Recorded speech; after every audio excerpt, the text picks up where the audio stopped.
माननीय पोलीस उपायुक्त परिमंडळ क्रमांक 3 यांचे स्पेशल पथकातील कर्मचारी कुणाल कोरचे यांना मिळालेल्या गोपनीय माहितीच्या अनुसार माननीय डीसीपी यांचे स्पेशल स्क्वॉड आणि पोलीस स्टेशन तहसील चे पथक आणि त्यांच्यासोबत प्रोबेशनर पीएसआय रोहन राणे यांनी एक संयुक्त कारवाई केली होती, ज्यामध्ये देशी बनावटीचे एक पिस्तूल ज्याची किंमत अंदाजे 80,000, एक जास्तीचे मॅगझिन ज्याची अंदाजे किंमत 5,000, 8 जिवंत कारतूस, एक मोपेड गाडी असे कारवाई करून जप्त करण्याची कारवाई पोलीस स्टेशन तहसील अंतर्गत गेलेली आहे। सदर बाबतीमध्ये गुन्हा दाखल करण्यात आलेला आहे आणि आरोपींना अटक करण्यात आलेला आहे।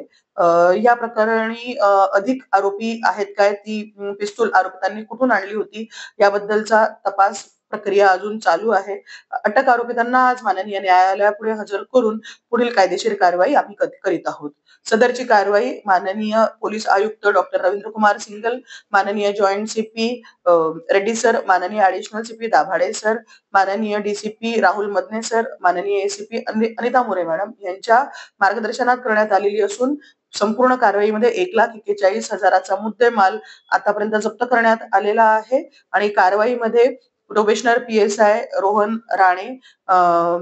स्पेशल स्क्वॉडचे कर्मचारी कुणाल कोरचे, पोलीस हवालदार कडू यांच्यासह पोलीस स्टेशन तहसीलचे पोलीस हवालदार संजय साहू, पोलीस हवालदार संदीप गवळी, पोलीस शिपाई फिरोज, पोलीस शिपाई सुनील यांचा, पोलीस शिपाई वैभव यांचा समावेश होता आणि या सर्वांनी टीमनी अतिशय उत्कृष्ट अशी कारवाई केलेली आहे।